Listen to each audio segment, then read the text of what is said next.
Cyber attacks are a constant threat. We hear about them all the time. But what actually makes a system secure? It's not about buying the flashiest new software. It's about architecture, the fundamental principles you build everything on. So today, we're going to break down the essential rules that form the bedrock of any solid defense. So let's get right to it. What's the actual blueprint for a system that can stop an attacker in their tracks? I mean, when you're up against sophisticated threats, trying to protect your most valuable data, where do you even start? Well, it all starts with a really clear set of rules. We're going to walk through the 5 principles you absolutely should be following, and then, this is the fun part, we're going to get to the big reveal, the one common principle that you must always avoid.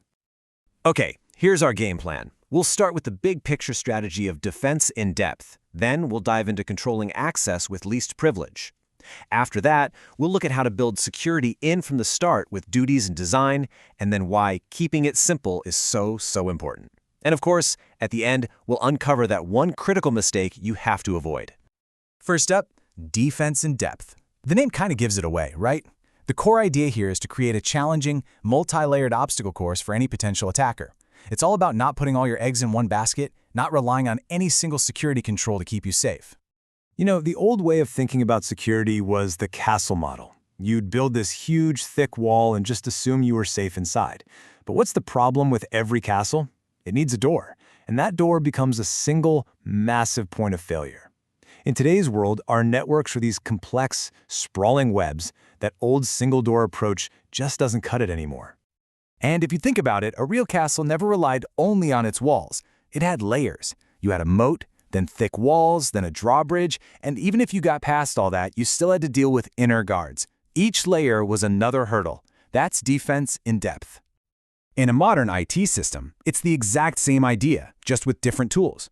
We have multi-factor authentication, or MFA, as our first check. Then firewalls guarding the perimeter. We have tools like EDR, endpoint detection and response, acting as the guards on every single computer.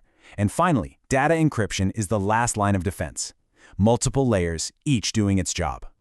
So the big takeaway here is this. You're designing a system where if any one of those controls fails, and let's be honest, sometimes they do, the rest of the system can still protect what's important. You want to completely eliminate any single point of failure. Let's move on to our second principle, least privilege. And honestly, this is one of the most important concepts in all of security. The rule is dead simple. You only get the access you absolutely need to do your job, and only for as long as you need it. No more, no less. The logic here is just ruthless simplicity. Is there a justified business need for access? If yes, access is granted. If no, it's denied. The key is that access should never, ever be about convenience. It has to be about genuine necessity. But this is where a really common problem called privilege creep sneaks in. Imagine an employee gets promoted. They keep all their old access, get new access for their new role, and maybe a well-meaning IT admin throws in some extra just-in-case permissions. Suddenly, they have way more access than they need, and that is a huge risk, especially if that employee leaves on bad terms. So the solution has to be systematic and disciplined. Regular access recertification. This means at least once a year you review everyone's permissions. You confirm the need is still there, and you have to be aggressive about removing old or unnecessary access, especially that dangerous just-in-case stuff. All right, next up, we've got a 2-for-1. These next 2 principles are all about being proactive. We're talking about structuring who can do what and when you build security into the process. Let's break it down. So, separation of duties is all about getting rid of any single point of control. Think about a bank vault that requires 2 different keys held by 2 different people. Neither one of them can open it alone. You are literally forcing collusion, which is much harder for a bad guy to pull off than just one person acting alone.